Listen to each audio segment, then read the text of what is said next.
Director of photography basically is in charge of translating the director's vision to the screen.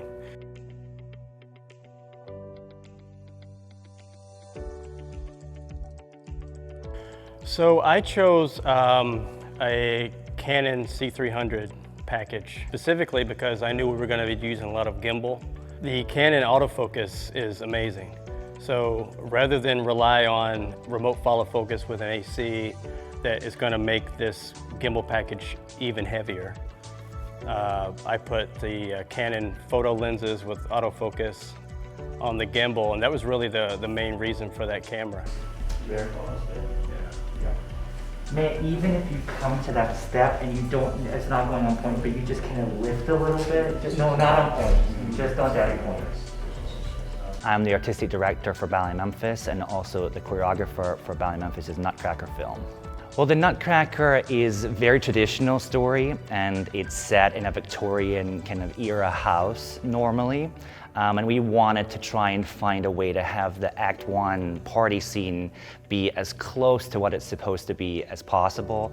And we did some scouting for locations around Memphis, and we were invited to come and have a look at the Mallory Neely house in the Victorian village, and we were blown away because it was perfect. We walked in and we knew this is the place where we have to film the Act 1 party scene. It was perfect. We barely had to do anything to it to make it look like what it needed to be. We decorated it, we made it look very much like a Christmas party, garlands and a huge tree. And so it was already perfect, and we just kind of touched it up and made it a little festive. So we shot in the Mallory Neely home for Act 1, and they gave us really great access. But it was challenging from the aspects of the lighting restrictions to translating the dance on stage to a confined environment. But a lot of Act 1 is more of a narrative piece, right? You go through the giving of the gifts, and she falls asleep and wakes up in the dream world. But so it lent itself a lot to being able to tell that narrative in a way that we would not be able to on stage at all. One of the ways Steve and I, along with the director, Bart Shannon, collaborated was, this was an experiment for all of us. And one of the unique things that I found out was we would think, we'd nailed that, that was awesome. And Steven would say, oh no, they pointed their toe a little bit 3 degrees this way instead of that way. Can we do it again? It's like, wow, for him being able to notice those really important technical details that we would not be able to was crucial. And also the challenge of working in film is just very, very different. In dance, you rehearse for weeks and weeks and weeks, and you perfect your steps and the choreography, and the dancers are very ready to do it. But they don't have to do things over and over again like you have to do for film. And so there was a learning curve and some language uses that we had to learn each other's languages a little bit differently. But I think ultimately we knew what we were trying to say, and we were trying to make something special for Memphis, and coming together via and Ballet Memphis did that. Creating a film for dance is very, very, very hard. It is fun, but it's hard. Usually for our performance, we rehearse like our normal days, and then you rehearse a couple days at the theater, and then you do it and you're done. But with the film, we had to make sure that we were angling things the correct way. We did, let's say, like 2/8 counts, like 16 times for it to be the way we wanted to. We are so perfectionists, so it's really hard for us to be like, no, that was okay. Like, we always want to do more and repeat, and it was also interesting to do this not on stage because everything's so close to your face. Like, you have to act differently, you have to move differently.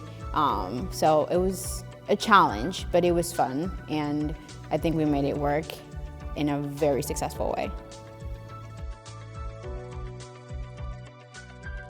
When we reopened our building, we knew we were going to have to adhere to safety and protocol standards that were newly evolving and coming into place for all operational businesses. So we've been adhering to those, but we knew we would have to have enhanced protocols for filming of this movie. So in addition to masking, having PPE available on set, maintaining social distancing, we wanted to offer the chance to make the film without having to wear a mask to our dancers to share with our audiences. We didn't want the film to be a time capsule.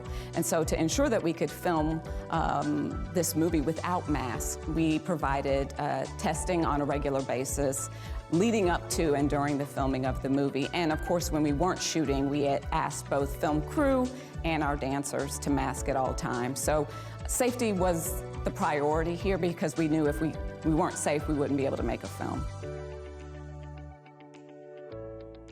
This is my 7th season with Ballet Memphis, and I will be performing Clara in Nutcracker. Yeah, look, I think it's amazing. My family, the teachers and friends in Japan can watch the Ballet Memphis production without coming to Memphis, because it's not easy to come for them to from Japan, because flights are expensive and it takes more than 12 hours to get here. So I'm so excited to share our performance to them. Action. Go ahead.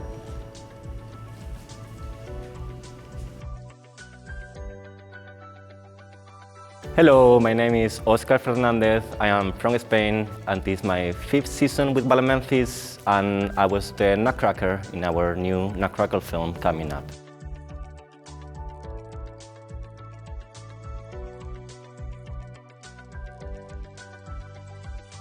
Favorite scene, it will be the snow part, just because everything, the music and the snow curves and everything helps to the scene to be very magical, and you're there in the middle of all the snow turning with all the snow falling and feels like so real, and I feel like that is my favorite part of the Nutcracker, yeah. This is my 6th season with Ballet Memphis, and I play the role of the Sugar Plum Fairy in the Nutcracker.